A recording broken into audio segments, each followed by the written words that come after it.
Hello, everybody, and welcome to Non Sequitur News for November 27th, 2024. I am Mayor Watt, and along with the sentient AI from the future, we're going to be talking about these 10 new articles, all found within the last 24 hours.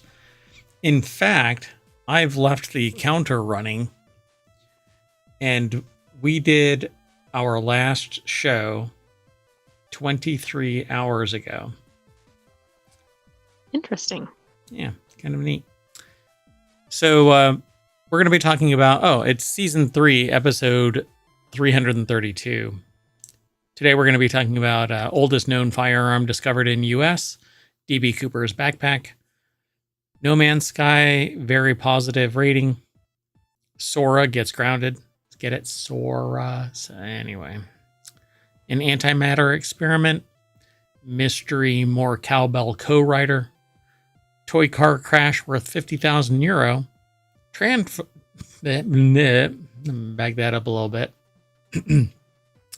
Transformers can get a bun in their glove box. Ubisoft, or Ubisoft, however you want to say it, can apparently build an Animal Crossing style game, and you can now wear Apple's running shoe emoji. Not sure where. We'll find out though. Go over to ohmTown.com, all the news, none of the noise, because I'm the one that spits out all kinds of noise. See you on the other side.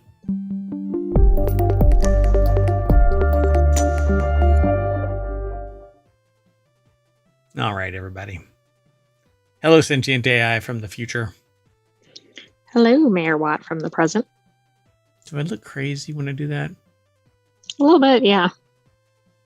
Yeah. So after nearly 9 years of waiting, I get 3 iGulu kegs that are part of the original Kickstarter, and 2 emails. Now, I both admire and kind of feel a little disappointment at the same time, because it took nearly 9 years, but they kept on moving the chains down the field. I mean, that's the good thing, but it is kind of like a long time to wait. These better be tremendous beers that you use this for. Well, I mean, it's all in the ingredients, so you can buy their kits, which I think are really, really too expensive.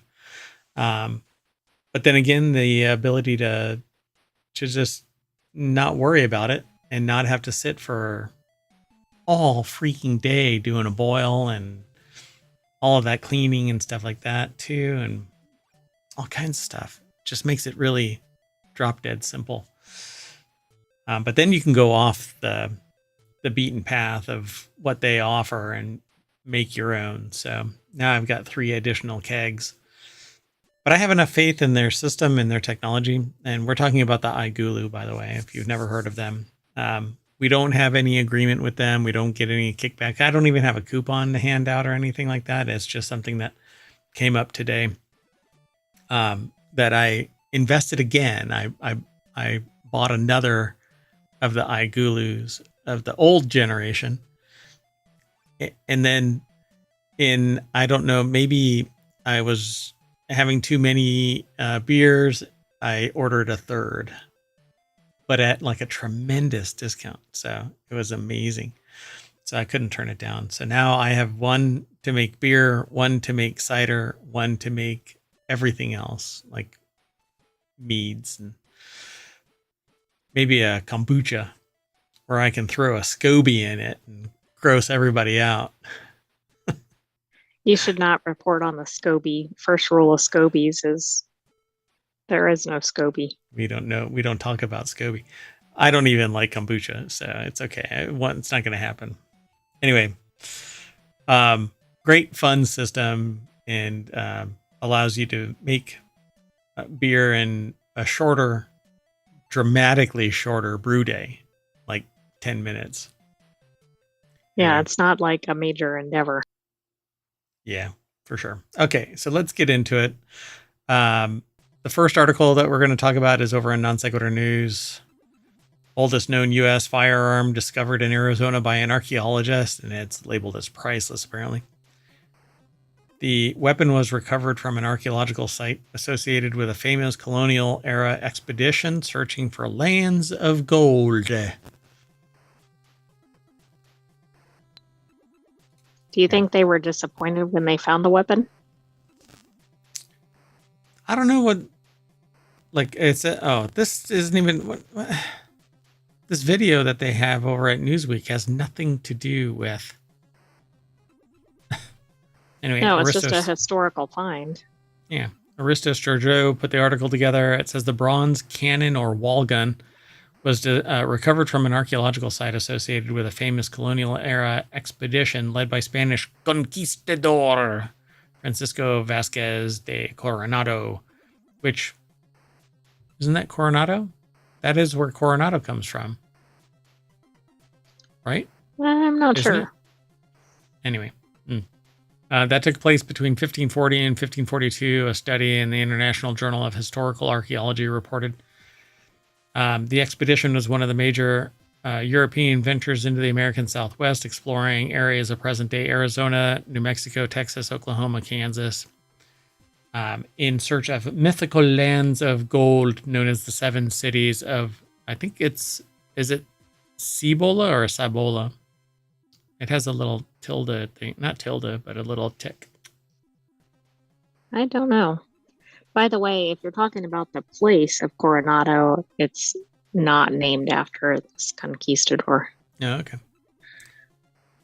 It's just after the word, which means crowned, the crown city. Oh, got it. Okay. Well, never mind then. So it may have involved up to 2,800 people in total. And you know what? If you want these show notes and you're in the Twitch chat, you can type !NSN and ohmTown will throw all of today's articles into the channel so that you can click on links as we go. Or you can get them from the show notes for the stream. But I don't. Oh, yeah, I did put them there, so you can get them there too. Later on, they'll be in the podcast and in the formal ohmTown channel over on YouTube.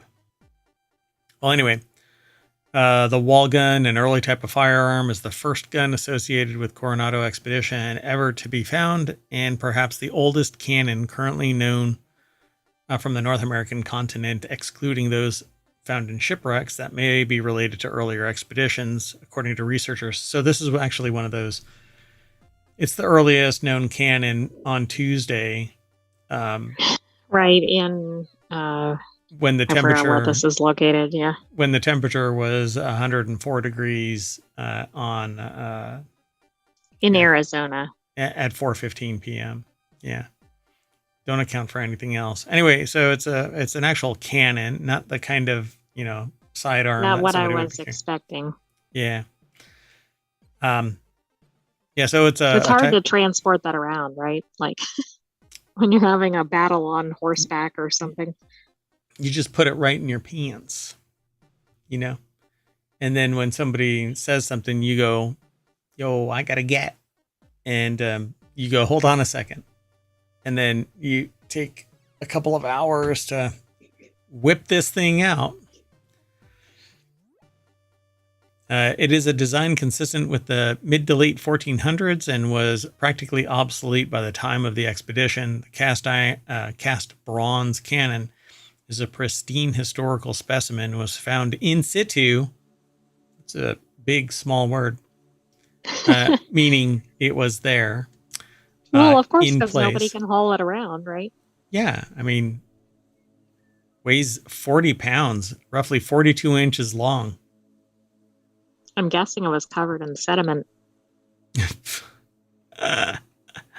Does it say? See, the study revealed the weapon on the floor of an eroded Spanish adobe and rock-walled structure where it had seemingly remained for roughly 480 years. While it was possibly manufactured decades earlier, its context of use can be firmly dated to 1541. All right.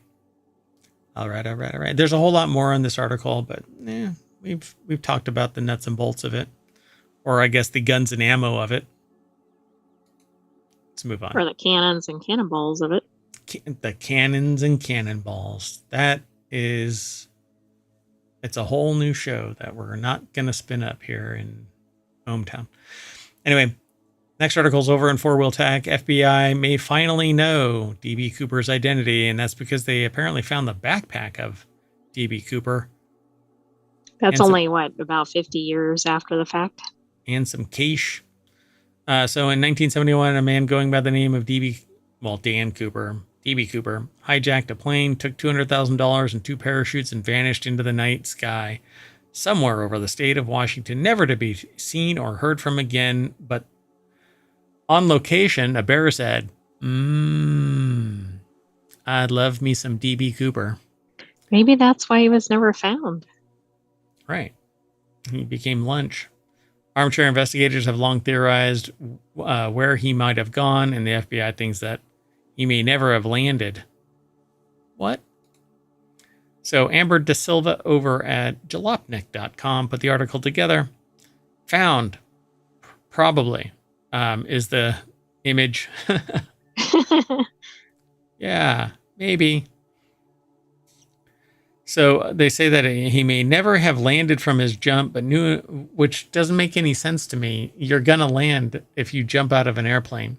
He landed. Did he land, alive? Yeah, it might be lawn dart, kind of. But then you would find, with a manhunt after manhunt after manhunt. That's true. Person hunt after person hunt. Anyway, new evidence suggests he may have gotten away with it all, only to be caught doing the same thing over again just 5 months later. So that's a new one to me. Oh, yeah. Oh, wow. Yeah, so new evidence comes in the form of a unique parachute. Oh, it's a parachute, not backpack. But I think it's the parachutes, the backpack for the parachute. Oh, okay. So one supplied to the FBI by the children of Richard McCoy II. So it might have been somebody that was inside. Really? Interesting. A skyjacker caught and convicted after stealing $500,000 in 1972. McCoy has long been a favorite suspect among Cooper mystery enthusiasts, given the similarities in approach between his hijacking and the Cooper escape just months earlier. But the FBI never thought the physical description of the two matched well enough to put McCoy behind bars. Well, wait a second. He was a skyjacker at the same time? Yeah, 6 months later. These are definitely that dude. Oh, absolutely. But I mean, I'm like, how many skyjackers were around at that time? Probably one. Wouldn't you think? Guy. I didn't even know there was another or a known skyjacker around that time. McCoy II, showed up to court and goes, "What has 2 thumbs and hijacked 2 planes and only got away with it once?" This guy. Exactly. I'm actually astonished. I'd never heard. Well, I see a skyjacker at this time. The problem is that they couldn't pin it on him because he was the wrong shade. Anyway, McCoy's children, Rick and Shantae, I guess, supplied the FBI with a modified parachute and a logbook showing McCoy's jumps, reportedly including jumps in Utah and Oregon, matching both McCoy's heist and the Cooper jump. Parachute's modifications are important given that the chutes supplied to Cooper in his hijacking were modified by an FBI skydiver. If the McCoy parachute matches the Cooper modifications, the case may finally be shut. This is really interesting to me. So what actually happened to McCoy? I thought he got caught for one, but not the first one. Well, let's see. Right? I don't think it says it in the article. Mm-mm. Huh. Interesting. He's died. Well, of course. All right, let's keep going, though.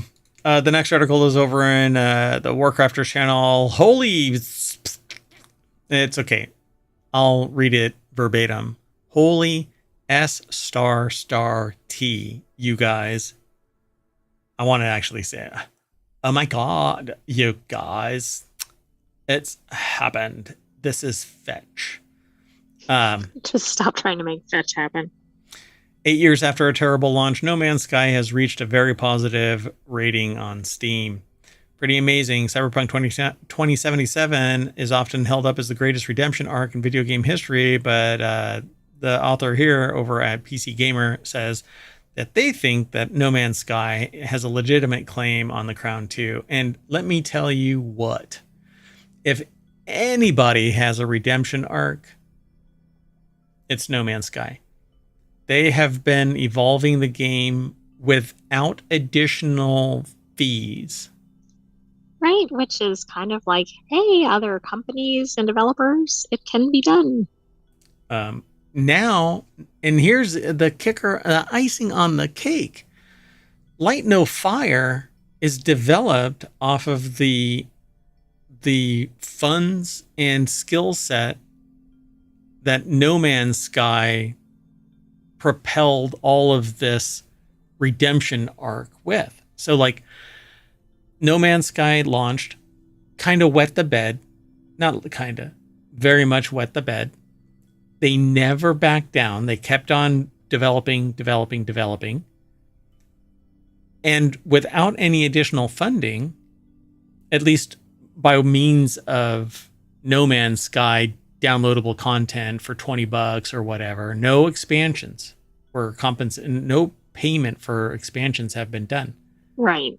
They've continued development and developed another game called Light No Fire. And that technology in Light No Fire is being pulled back into No Man's Sky. So that's cool. They're not only doing the new game, but they're improving the existing one. And it's, if anybody has a redemption arc, it's definitely No Man's Sky. I mean, I would call them game of the year, game of the decade, because of that tenacity right there. I agree. Can you think of any other game that's been like that? No, not a single game. I wouldn't even say Cyberpunk 2077 did that. In fact, hold on a second. Let me see if I can.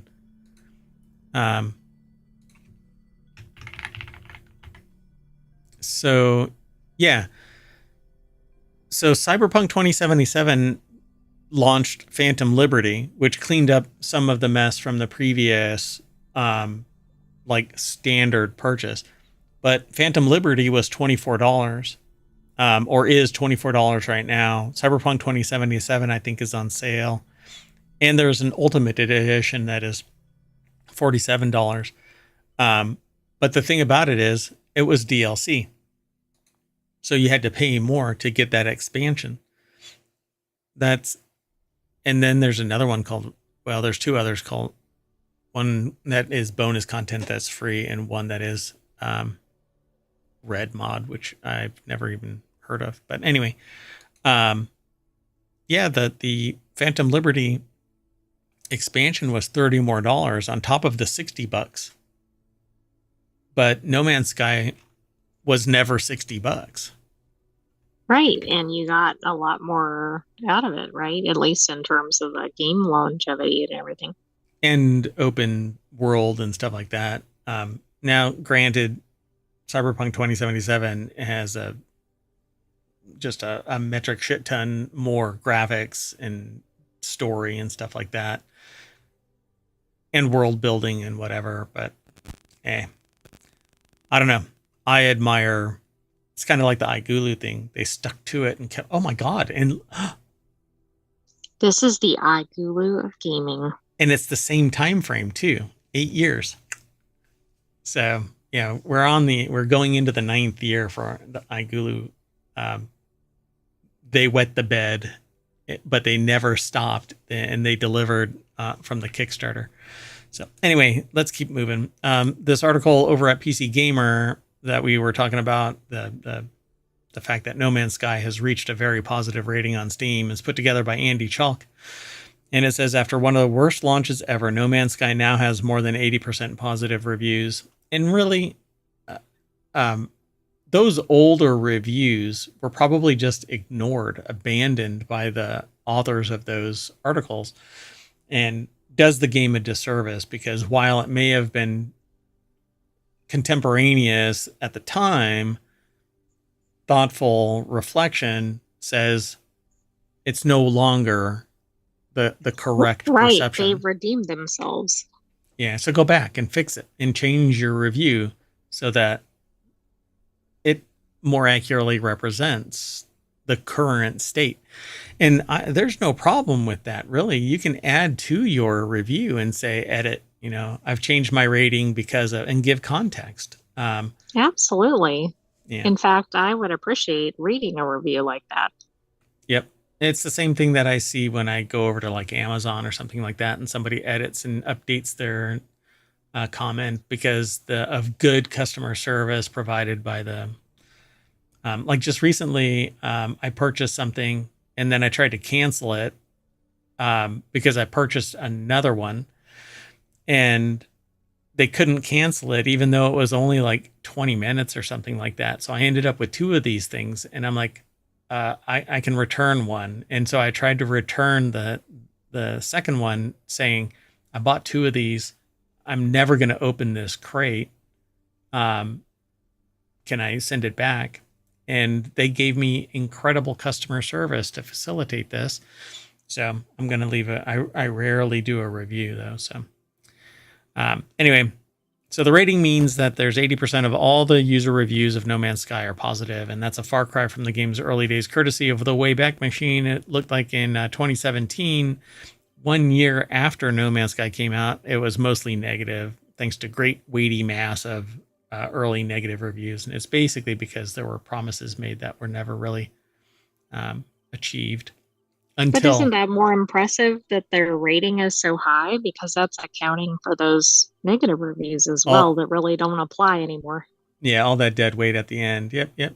And the tenacity of it, and the fact, like I said earlier, that they kept on going without any compensation. They didn't do DLC. They kept on adding more and more story, more and more features, more and more graphics and function and form.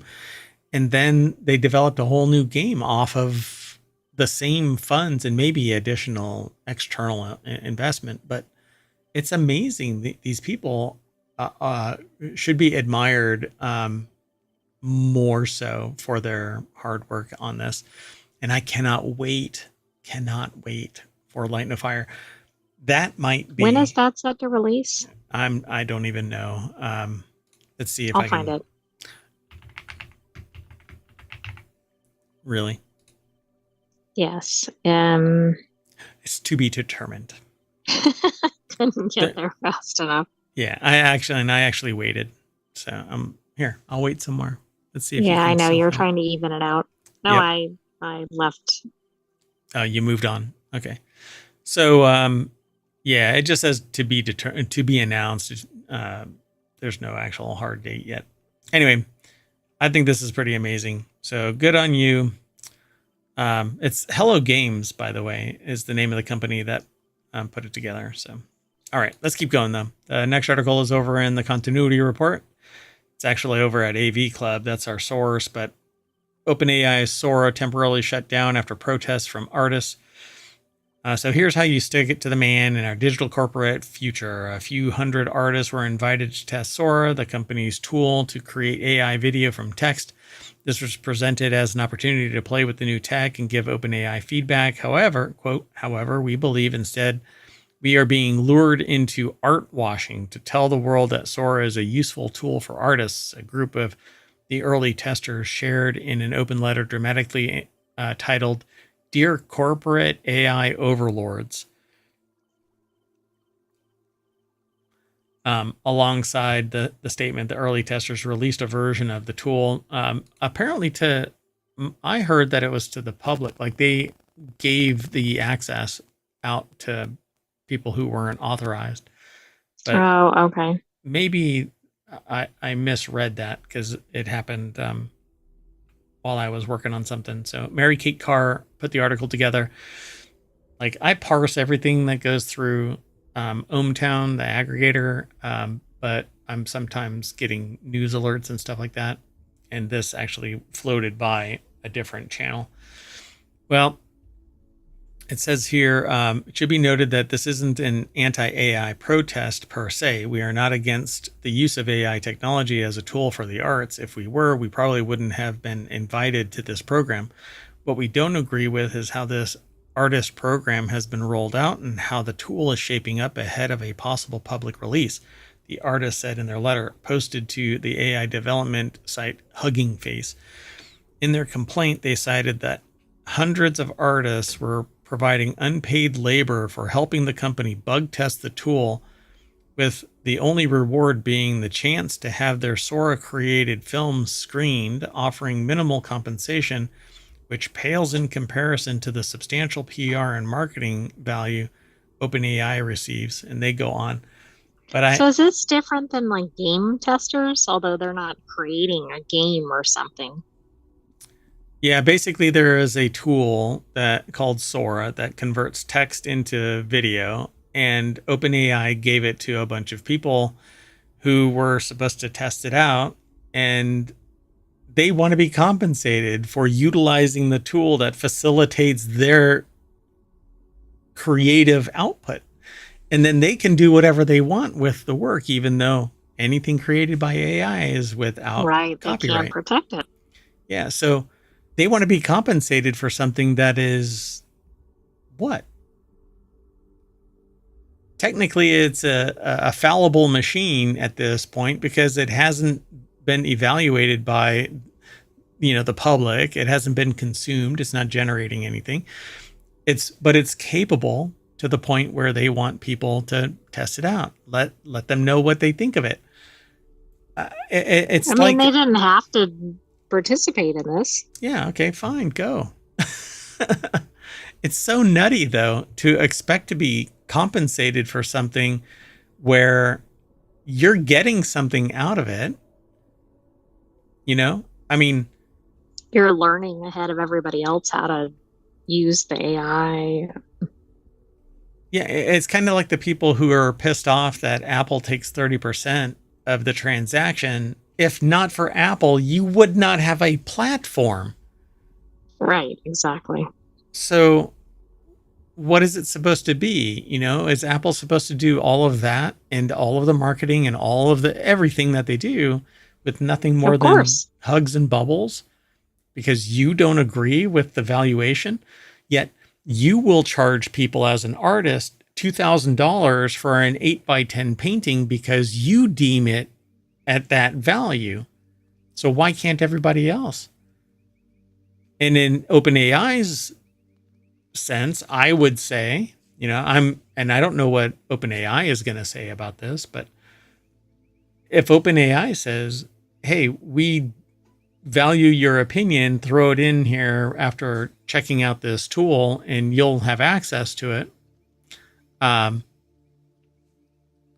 We don't think that we should compensate you for it because you're going to be using the tool that we're giving you so that you can create something that you wouldn't be able to do with the ease, the velocity of creativity that's afforded you by Sora and OpenAI. It's so... Yeah, this one seems really off. Yeah, it says, further, every output needs to be approved by the OpenAI team before sharing, meaning that the testing, in their view, is less about creative expression and critique and more about PR and advertisement. Yeah, because they don't want you to use the tool for some hate crime or something explicit or something that, because you have an agenda, you shit on OpenAI and Sora, or you create something patently offensive. I mean, there's a reason why they were giving you access early and looking for an honest opinion about it. Do you think part of the issue is either they didn't know much about AI, and by the time they got through this and there was so much backlash among the artist community that they were kind of like, oh, I need to go in a different direction. Yeah. Or do you think with all the stuff coming out about, no, it can't be copyrighted, etc., like they were like, oh no, I can't actually use whatever I thought I was going to use it for. Yeah, no press is bad press. I kind of chalk it up to that. It says participation is voluntary with no obligation to provide feedback or use the tool. At least one artist involved told the Post that most people in the early test group were excited about being involved. Following the shutdown of the test, the protesting artists invited others to sign their letter, and as of the writing, it has over 400 verified signatures. Right. Yeah. I mean, it's an alpha. Help make a tool better. If you're not interested in it, then bow out. So, but you know what? Everybody loves a dumpster fire. So let's move on. This next article is over on Technology Today, the chilling antimatter experiment that could unlock the universe's secrets or destroy the universe. That last part is not part of the headline, but the groundbreaking system promises to greatly accelerate research on the fundamental properties of antimatter. Antimatter and matter are supposed to annihilate each other. So how are they holding this stuff? By achieving lower temperatures of trapped antiprotons, they aim to uncover why the universe favors matter over antimatter, a pivotal question in physics. And I propose that maybe there is an antimatter universe. Is this like the multiverse? Yeah, well, I mean, if you have matter and you have antimatter, why isn't there an arrow in both directions? And the portal that pulled an antiproton from the other dimension into the matter world, that's why it annihilates.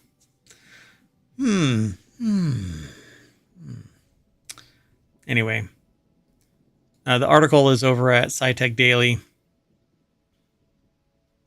This is antimatter and matter smash, and again, it's like Tenet. I was thinking like Counterpart or something. Yeah, same thing. Yeah. So Riken is the author of this. It's over at scitechdaily.com. And it says protons dominate the universe around us. For instance, a single ice cube contains a staggering few septillion protons, and about half of our body weight comes from them. In stark contrast, antiprotons, particles with the same mass as protons but an opposite charge, are exceedingly rare in our dimension. So this massive disparity extending to all particles and their antimatter counterparts poses a fundamental question in modern physics. Why does the universe today consist almost entirely of matter, even though an equal amount of matter and antimatter should have been created in the early stages of the cosmos? Well, maybe they actually... It's a horrible picture. Maybe they do exist, and on the antimatter side, there's just a few matter particles that are kind of nesting the two together, right? So they're stuck together. And if you were to ever separate them, it would cause great harm to both sides, right? They annihilate each other. We're doing it. That's probably an understatement, but yeah. Right. So I don't know, maybe one day, long after I'm gone, they'll discover this and they'll go, you know what? That lunatic that was running ohmTown actually was onto something. So Stefan Ulmer, who heads the Riken-Ulmer, wow, it's in their name. The Riken-Ulmer Fundamental Symmetries Laboratory is leading the base research collaboration to significantly improve the measurement resolutions of various properties of antiprotons by cooling trapped particles more rapidly. Now, I am not a physicist by any means, but I feel like we're always kind of shooting in the dark, hoping that the pasta sticks to the curtains. I'm right, but aren't we going to be like, annihilating the world or something in the process? Or the other side, and they're starting to put together a war machine to open a portal and get rid of all of this matter stuff, that hoo-ha. So our resistive cooling system, they say in this article, uses a magnetic bottle to select very cold particles efficiently. Says Ulmer, it's a technically complex system consisting of several ultra-sensitive superconducting detectors and other devices that shuttles antiprotons between the two traps without heating.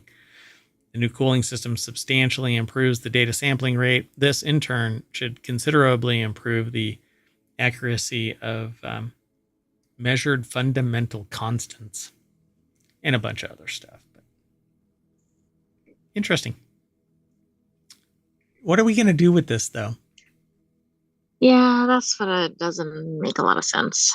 It'll immediately get weaponized, and you'll have an antimatter bomb. Absolutely. How can we blow something up? That's the most obvious. I'm thinking of Real Genius. Oh, yeah. Hey, man. Lasers are a young... Oh. You know, now we're going to be in trouble. So, Airborne, you want to let me through? Because someday you might be in the private sector too. Anyway, moving on. Next article is over in the continuity, and in this economy. The continuity report is where this one is housed. Will Ferrell blows mystery of non-existent More Cowbell co-writer wide open. Because I have a fever, and the only remedy is more cowbell. So on the Wikipedia page for Saturday Night Live sketch More Cowbell, and by the way, only the most culturally impactful sketches have their own Wikipedia pages. It says that the sketch was written by regular cast member Will Ferrell and playwright Donnell Campbell. Campbell is identified on the page as Ferrell's friend, but he certainly didn't help write More Cowbell, and it's unclear if any such person actually existed. Okay, that's a bit weird.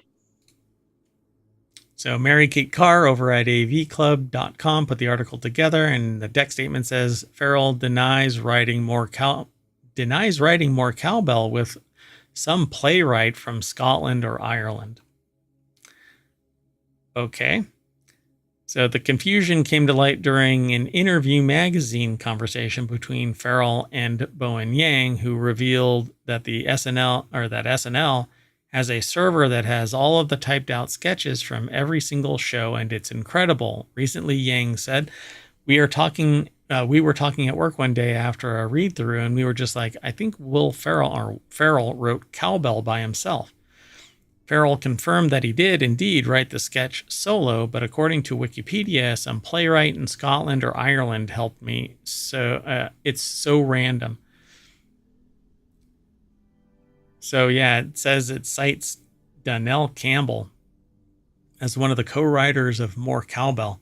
The claim goes back to the book Live from New York, the complete uncensored history of Saturday Night Live as told by its stars, writers, and guests. The quote in the oral history reads, earlier in the new century, there had been another entry in the annals of unforeseen classics, More Cowbell, written by Will Ferrell and Donnell Campbell. Is that? It has 2 E's, 2 L's. Campbell. Yeah, that doesn't make any sense. It looks like a made-up name. A playwright friend of his, which proved to be a case study in the genre of ridiculous absurdity. Do you think somebody just added that detail just for some, it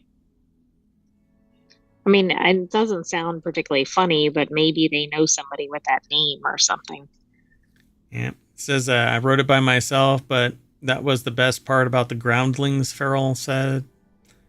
If you did Upright Citizens Brigade in New York, your improv skills were just off the charts. I don't consider myself a very strong improviser, but we were forced to write sketches 3 to 4 times a week. So when I got to the show, I was like, you know how to write for myself, or I know how to write for myself. It took away the anxiety of chasing down a writer, trying to form these alliances. With Donnell Campbell, of course, there was clearly no alliance to be had. Interesting. Huh. Okay, then. But where did the reference come from? Don't know. But there's a log of who actually put that entry into the thing. So who is it that wrote that and interview them? that person probably won't come out because now it's a contentious, divisive aspect here. Even Farrell is like, that's bullshit. Well, it's also a problem because, like, the most likely playwright has died. One of the authors who wrote about the show has died. Like, we're running out of sources here. Got to get that time machine working again. It only works for an hour to go back a day. So otherwise, you're lost in time for a day. I don't know if that's going to work here. Yeah, it's not going to work. It heats up. And you have to pay $9.95 a month because the heat is generated because of heated subscription. Yeah, heated seat subscription. Yeah, BMW does the heater. All right. Well, anyway, the next article is over on the Mobile Channel. A boy awarded almost 50,000 euro over a toy car crash at Creche, or is that Crash? Is that Crash? Crash. So a 4-year-old child with what was described as a deep, nasty gash to his chin and neck had to wait for more than 8 hours at Crumlin Children's Hospital Accident Department before being seen by a junior doctor, a court heard. This is over at is the junior doctor. Like, that just sounds like a kind of diminishing term, doesn't it? It's like an 8-year-old doctor. Like, they're not actually, like a Doogie Howser or something. Yeah. Well, Doogie Howser was a genius, so hopefully there's no pictures or anything like that, but apparently Alan had earlier on October 26, 2017, been scooting along on a plastic toy car in a crash along with another child, similarly propelling himself with his feet and another on either side of an identical toy car, and they crashed into him. And apparently the fragment from one of the toy cars got stuck inside the boy's face. So the boy, now aged 11, through his mother, otherwise known as Emma, sued the Park Academy Child Care Beacon Court, Bracken Road, Sandy Ford, Dublin for 60,000 euro in damages for personal injuries, alleging negligence on part of the crash. So this thing started when they were 4 at the time. Why is this taking so long? 7 years of back and forth. And that was the reason why I actually popped this in, because I thought it was weird that a toy car crash at a crash. Yeah, that also is odd. Yeah, so the scar remained slightly indented, and a plastic surgeon had considered it to not be helped by surgical intervention. So they said that the liability was not in contention, and Park Academy Child Care Limited had made Alan a settlement offer of nearly 50,000 euro, which he was recommending to the court. So the court awarded almost 50,000 euro. Yeah. This is really odd. Like, it doesn't seem like that type of accident would have done this much damage. Yeah, unless the materiality of the vehicles were questionable. I mean, why would plastic cars shatter in such a way? Come off of them, right? And yeah, they shouldn't have caused that injury if they did break. But you know what you do? You get rid of federal agencies that provide oversight about material safety, about consumer products and children and stuff like that, or rules in child care or daycare or wherever. That's all bullshit, man. Survival of the fittest. If that 4-year-old can't handle getting nearly capped by plastic parts flying off at high velocity, I mean, how are they going to do the machinist work overnight in the factory for Hyundai? Yeah, let's move on. But the article says what we're not saying. We're not joking. Transformers really can get preggers, apparently. So we're in the continuity report. We might actually have to use this one in the continuity report when the show is this weekend. With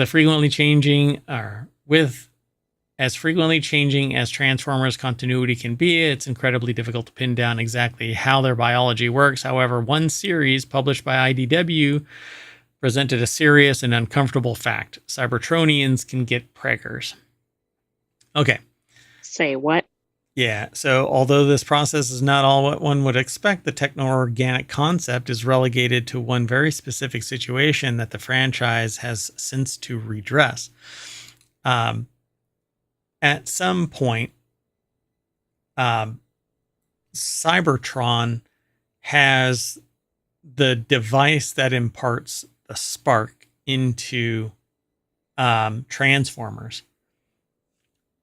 Why they happen to... they're not always in the shape of cars, by the way. They're not always... on Cybertron, they're just sentient, upright, living robots. Okay. And they have the ability to scan something and take that form. Because they can transform. Get it? Well, Cybertronian reproduction has long been this cloudy gray area of franchise creators rarely address. Most commonly accepted form of reproduction begins with a protoform that is either created by other Transformers or by Cybertron itself. But there is this device that's called the Allspark, and that imparts life into whatever. Okay. Well, at one point, it gets imparted into a humanoid. From there, the spark, the Cybertronian soul, is transplanted into the body to create new life. However, in IDW's Transformers Lost Light number 15 by James Roberts and Brendan Cahill, a new process of reproduction introduces an organic component into the equation. Now, I don't follow the graphic novels, Mom. Because it's not a... they're comics. It's not a phase. It's not a fad. But I love the world building of Transformers. When I was younger, I watched them like passionately. It was awesome. And over the years, things have changed. Technology has changed, and I no longer like the style of artwork that is in the animated side. I've never read a Transformers comic. Well, That's Cybertronians... right, because you were reading the graphic novels. I was reading the graphic novels. Yeah, you're right. So Cybertronians are on the verge of extinction. Without Cybertron, new sparks cannot be created. As the Decepticons frequently find themselves on the losing side of the war, their numbers have been significantly depleted. So by reverse engineering his own semi-organic state, Scorponok discovered a process that implants a spark into a lab-grown human-like vessel.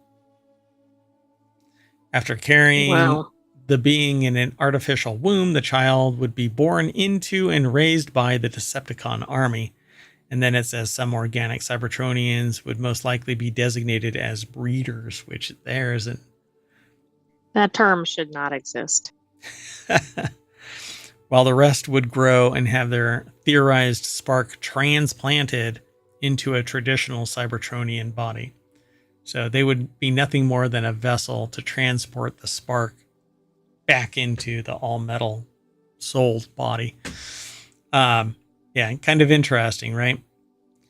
But this is kind of like the Matrix-esque, but the spark, the life, is actually a tangible thing that can be transported into somebody else, not just heat to be a battery. Right. Yeah, so it says hopefully the Energon universe decides to explore the process further. I think it would be fascinating. This is a really interesting world building, but extremely dark in terms of, like, is this for kids, families to watch? No, not so much. Yeah, part of me says no, but that doesn't mean they won't try to make it into cartoons. Yeah, so if you're interested in this kind of thing, follow the link over to this Screen Rant article. And again, the Screen Rant article was written by Chris Miller. If I forgot, it was because I was really excited to get into this Transformers article. But there's a lot more in this. I don't want to spoil it beyond what I've already spoiled. I probably should have had the spoiler alert. I should have this mapped to a button, but I do not. Anyway, I don't want to spoil it anymore. But this here is so much like the, what is the name of the game where he has the fetus inside a big thing? It looks just like this. Oh, what is it called? I referred to it as a walking simulator. hold on. It's not Dying Light.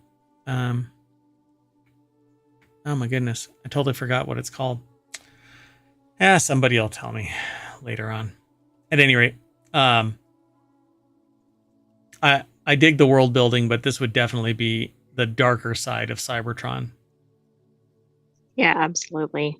Which is blown up. I don't entirely get this. I think the spark thing is neat, but the humanoid thing to me seems totally contrary to everything about Transformers. But yeah, it's just because they need a vessel for the spark, and the spark can't be created because Cybertron is destroyed. All right, let's keep moving on. The next article is over in the WarCrafters channels. There's a rumor that Ubisoft is making its own Animal Crossing style game. Ubisoft is trying to echo Animal Crossing's success with a social sim of their own codenamed Altera, which Altera exists as something else. Yeah, there's Realms of Altera, Legends of Altera, Tar Altera adventure game, but I swear that's the name of something. And maybe it's Runeterra that I'm talking about. I don't know. So it's been more than 4 years since New Horizons brought Nintendo's cozy franchise back into the spotlight, and it took nearly 8 years for the massively popular title to come out after New Leaf. Now, there's a chance Animal Crossing fans won't have to wait quite as long to scratch the same itch. Do you really think... Go ahead. There's a plastics renewable company called Altera that I wonder if we featured or something in another article. It's a game in a game world that I'm talking about. But, I mean, I already... The names that I quoted were from Steam, so I'm sure it's in here somewhere. But I got asked, like, where I went on vacation in Central America, South America, because I was talking with a bunch of people and said that I had traveled. And I said, I don't even remember, like, I know that I went somewhere, but I don't even recall the specific places anymore because my brain is consumed by importing new data every day. So while we might have a conversation and I can say, I remember this or that, I may not remember specifics unless they are like life-changing, like that kind of thing. So talking about Altera, somewhere in my brain is that actual thing. It's just not coming forward. Anyway, Aaron McKinley put this article together for Game Rant. It's about Animal Crossing, but it's a Nintendo game. Isn't this going to pose a problem? I mean, I would think so. Isn't hold on a second. Who is the actual developer? Is it Nintendo themselves? Yeah, right? The developers are Nintendo Monolith Soft. There we go. That's why I needed to actually pull it up. But it's basically Nintendo all over the place. Now, you make something that comes close to a Nintendo property, and they're going to sue you into oblivion. Who owns Ubisoft? Are they self-owned? Or are they about to... Oh, yeah, okay. Tencent. Tencent. I didn't... Oh, yeah, I think we talked about that. Yeah, but then... Oh, God, it's this mergers and acquisitions bullshit that everything's owned by the same 5 people. So, anyway... Animal Crossing developed... But I don't developed... think it owns Nintendo or anything. Right, but Tencent owns Epic, Roblox, Riot. Right. Yeah, all kinds of stuff. So Tencent is a Chinese like mega corporation. So Animal Crossing developed a cult following throughout its history, but its most recent mainline entry shot the series into a whole new level of popularity. New Horizons is the second best-selling game on the Switch, even beating out the likes of Legend of Zelda Breath of the Wild and Super Smash Bros. Ultimate. In the 4 years since, Nintendo has released relatively little about the franchise's future outside of its mobile spin-off Animal Crossing Pocket Camp. If current rumors hold true, though, fans could get their next cozy game fix from Ubisoft. Fine with me. Altera could be an Animal Crossing Minecraft hybrid. Again, fine with me. As long as they don't market it as that. Yeah, hey, come over to Ubisoft and play Altera. It's an Animal Crossing Minecraft hybrid. You'll have two big guns pointed at you. Exactly. Let's maximize the lawsuits. So this is actually, I guess, side-sourced from Insider Gaming's source that says that Altera will place players on an island where they can interact with NPCs called Matterlings, similar to Animal Crossing New Horizons, which takes place on an island. And you can have friends come over to your island and do stuff on your island. However, Altera will also reportedly let players build things with the materials they gather, like in Minecraft. Fans have already pointed out how Animal Crossing and Minecraft are perfect matches for each other, so it makes sense that that Ubisoft would want to combine the two and be oh so original. The Matterlings in Altera won't be an exact replica of Animal Crossing's. They will be legally distinct simulacra. They'll be like a different color or something. Yeah, they will never be referred to as the same names. Like, if there's one in Animal Crossing New Horizons named Susie, the other one will be named Sauza. I was thinking like Susie. Susie like it's Ann. barely removed from it, yeah. But look at what's happening between Pokemon and Pal World. I was about to mention that. Yeah. Well, jump in. Come on. Jump in the pool. The water's fine. No? Okay, well, anyway. There might be sharks in there. So as far as art styles go, Altera will use a voxel-based design, not unlike Minecraft, with the Matterlings looking something like Funko Pops, of course, and that is more like Lego. Yeah, but let's get a third company in the mix. Right. Funko Pops. Of course, all details so far have yet to be confirmed, so hopefully it is real. And like, I'm into this kind of a thing. I want a world where I can add on to, it's open and I can do whatever I want and discover new things and have a compelling story still, but not be on rails like a lot of games that I've seen. And I want it to be multiplayer, but not always. And I want to be able to do everything solo and not require a group unless I so choose, and then it can ramp up in difficulty if I get a group together. Like World of Warcraft, I thought was going to be like that, and I guess for the most part it is, but to get endgame stuff, you have to go in groups with people to do endgame raids. I'm just not into that. I don't have time. Right. That seems to like lose some players, right? Because then it just changes the way they want to play the game. Yeah, but the diehards will play and spend and buy $90 mounts and stuff like that. The utility of that mount is spectacular because it does everything that you as a competitive player need to do right there in front of you instead of having to port back to the home. Anyway, we're talking about something else. So here's to Ubisoft. It is non sequitur news. Yeah, that's true. Let's move on. Last article for today is over in Non Sequitur News. It's the name of the show. You can now wear Apple's running shoe emoji. Artist and designer. How do you wear an emoji? I don't know if it is going to be a real sneaker. Artist and designer. Is it Jose Wong or Jose? I don't know. You want to take a stab George Jimenez. Yeah. So the shoe one released through Wong's ABCD brand will set you back $220 for a pair, with shipping expected to start in about a week. Now, I thought it was going to be a price for the shipping, like another $219 or something. We'll find out on the other side what this actually is, but the shoes feature an upper section made of full-grain nubuck, rich Corinthian leather, which didn't really ever exist. But anyway, full-grain nubuck, Nubuck leather combined with mesh for breathability, while the midsole and heel are made from lightweight EVA foam paired with a polyurethane, whatever.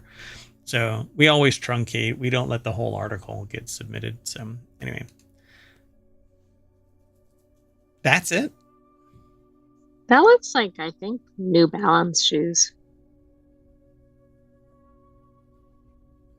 Yeah, sorry, the silence is just kind of stunned disbelief. But I mean, they're $220. I have made shoes that are less expensive than that and much more graphically enhanced. And I don't remember how much it was, like $150 or 100 and I don't know, but that was actually reduced because I'm the one doing all of the work. But anyway, Andrew Lazuski over at TheVerge.com put this article together, and I guess that's the little emoji. That's its embodiment, and it doesn't look... Why does that look misaligned, not parallel? It absolutely looks misaligned. That's really strange. And the colors don't match, but this is the designer, so it's weird. Right? I don't know. Oh, so it has a polyurethane rim to deliver a mix of comfort and all-day support. I mean, it looks like your standard shoe. So I guess the hype is legit, heard right? Today that another brand is like really good. What was it called? What was the brand called? Hoka? H-O-K-K-A, I think. I think it was just 1K, wasn't it? Let me see. Yeah, Hoka. It's supposed to be the Shiazniet for being on your feet. So like medical professionals and stuff like that use it. So, but they're actually running shoes. But when I see that name, I think of tires. So it says, even the Shoe One's shoebox was inspired by the minimalist design of Apple's own packaging. And if the Shoe One and Apple's running shoe emoji feel oddly familiar, it's because their designs are similar to the silhouette of the New Balance 574 sneaker that was first introduced in 1988. I have it on good authority that the sentient AI's core memories were built off of a person from some time in the past that wore New Balance. I didn't know this was going to be referencing New Balance, but the design actually looked like New Balance because where the two lines are, the New Balance one has kind of like a diagonal in that looks exactly like that, except obviously with the slash mark connecting the two. Connecting, yeah. So I just thought that was interesting. Now, is this a trademark violation, considering a trade dress violation, considering that this is confusingly similar to the point where a sentient AI from the future, whose core memories are probably from 1988, based on this memory being extracted in real time. This was not, none of this was staged. Nobody knew that this was going to get referenced in the article. So it says, like if that's that obvious to sentient AI, think about a New Balance or somebody. Look at that. Wow. Because you said it from way up here. Fascinating. Time to call New Balance. Whoa. Those are fighting words. Just kidding. I'm not calling anybody. At any rate, we are going to tie our shoes real tight to outrun the lion that's about to eat us. And I don't have to run faster than the lion. I just have to run faster than you. And when I look back, we'll be back at the front page of ohmTown.com and not looking at you being eaten. Yeah, sorry. Well, that's it for tonight. I am Mayor Watt saying good night, and the sentient AI will do something similar. Maybe. If I'm still here after being chomped on by the lion. Good night, ohmTown citizens. Thanks for joining us for Non Sequitur News. Be back tomorrow for another episode, and be sure to tune in for the replay. Yeah, we're going to do a Thanksgiving episode. So if you're here in chat or over on YouTube, either way in chat, thanks for hanging out, and have a good Thanksgiving if you practice it, or have a great dinner, great day, and see you tomorrow. Sometime. Might be early, might be late. You know what? It would probably be wise to, follow us here over on Twitch, or follow us over on YouTube. Download the podcast, subscribe to all six weekly podcasts and the daily podcast, Non Sequitur News. That's this. What else? Discord, Patreon, TikTok. I haven't been doing much on TikTok or Patreon. Maybe I should. I need to import 1,500 shows into. Yeah. Oh, and sorry for those who aren't subscribers. A pre-roll ad is about to play for everybody. Oh no, it actually got discontinued for the next 30 minutes. I'd love to stay, but I've got to go. Mayoral duties call. We'll see you in a little bit. Meeting tomorrow. Bye-bye.